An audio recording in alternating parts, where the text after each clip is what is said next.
भारत के उड़ीसा राज्य के पुरी में चमत्कार की एक ऐसी कहानी है जिसे समझ पाना साइंस की बस की बात नहीं है।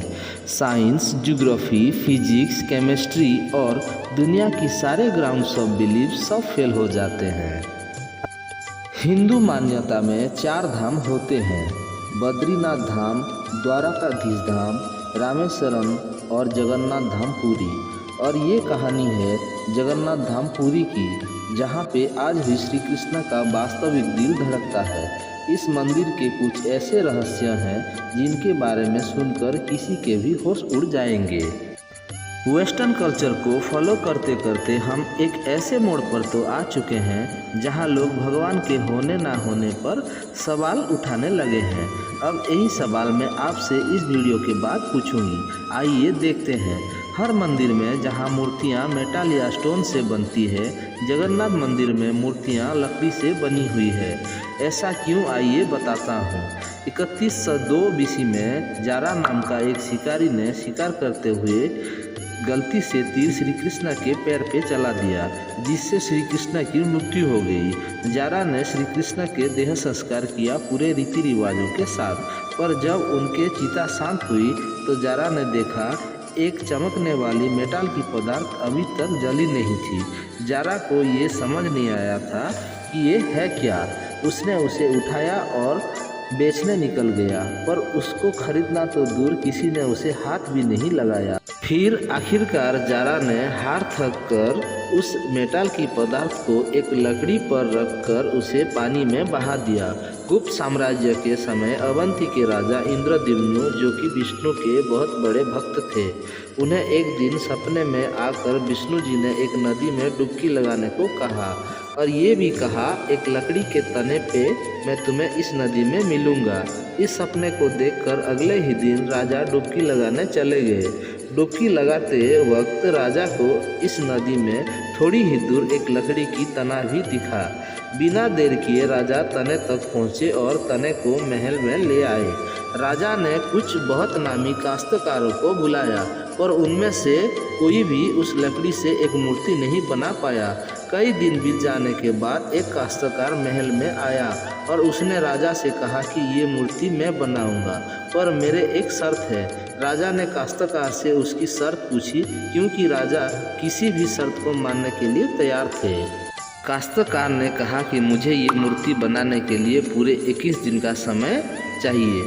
मैं चाहता हूँ 21 दिन से पहले ना तो कोई मुझसे बात करे, ना मिले, ना ही मेरी किसी भी काम में बाधा प्राप्त करे। राजा ने खुशी खुशी ये शर्त मंजूर कर ली। मूर्ति बनाने का काम शुरू हुआ। रोज मूर्ति बनने की आवाज़ें आती थी, पर धीरे धीरे वो आवाज़ें आने बंद हो गई।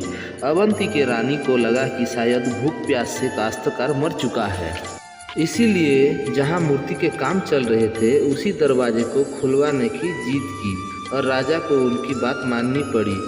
जैसे ही दरवाज़ा खुला, उन्होंने ये देखा कि वहाँ कोई काश्तकार था ही नहीं। सिर्फ और सिर्फ 3 मूर्तियाँ थीं: भगवान जगन्नाथ, उनके भाई बालभद्र और उनके बहन सुभद्रा। और उसी जगन्नाथ जी की मूर्ति में वो मेटल वाली पदार्थ भी रखी गई थी, जो कि कुछ और नहीं, श्री कृष्ण का धड़कता हुआ दिल था। ये सामान्य कोई मनुष्य का दिल नहीं था, बल्कि प्राचीन उन्नत प्रजुक्ति विद्या की क्लियर प्रमाण है।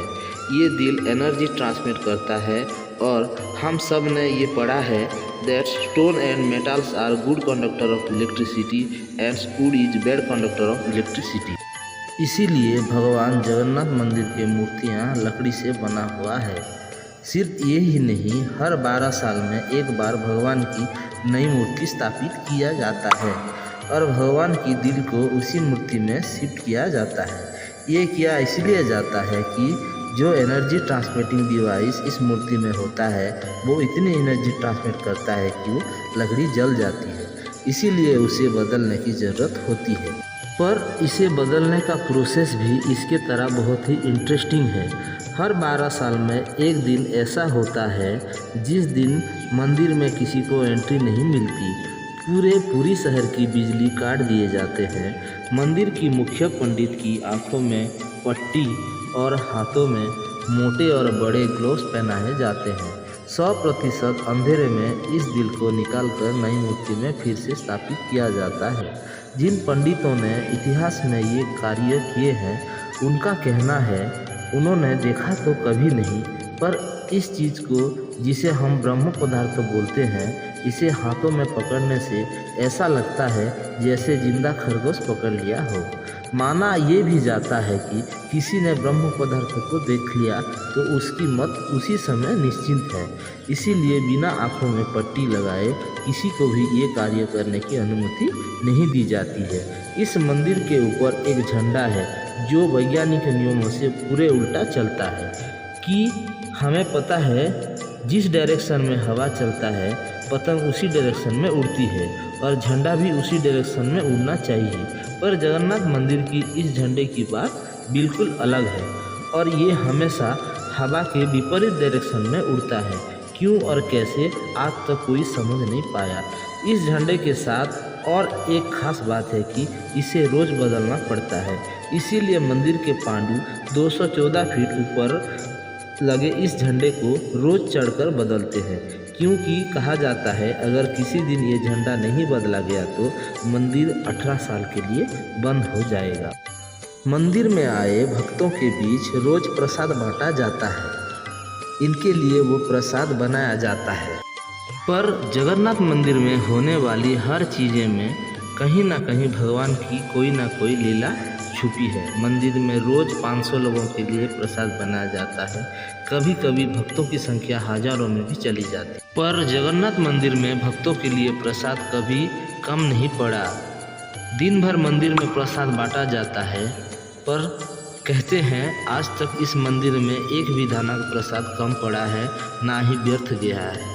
पर ऐसा एस्टिमेशन इंसानों के लिए करना बहुत ही मुश्किल है। पर ये बात यहीं ख़त्म नहीं होती। प्रसाद बंटने की रहस्य तो है ही, इसे बड़ी रहस्य है प्रसाद बनाने की। लकड़ी की आग पे 7 मिट्टी के बर्तनों को एक के ऊपर एक रखकर प्रसाद बनाया जाता है। साइंस और लॉजिक कहते हैं कि सबसे पहले सबसे नीचे वाले बर्तन का प्रसाद पकना चाहिए, पर पुरी के जगन्नाथ मंदिर में साइंस और लॉजिक्स नहीं चलते। इन 7 बर्तनों में से सबसे पहले सबसे ऊपर रखे जाने वाले बर्तन का प्रसाद पकता है, फिर उसे नीचे वाले बर्तन का, और ऐसे ही सबसे नीचे रखे गए बर्तन का प्रसाद सबसे आखिर में ही पक के तैयार होते हैं। हाँ, मुझे पता है आपको अभी कुछ भी पता नहीं चल रहा है, इसे आज तक कोई समझ नहीं पाया। इस मंदिर की खूबसूरती शब्दों में बताई नहीं जा सकती।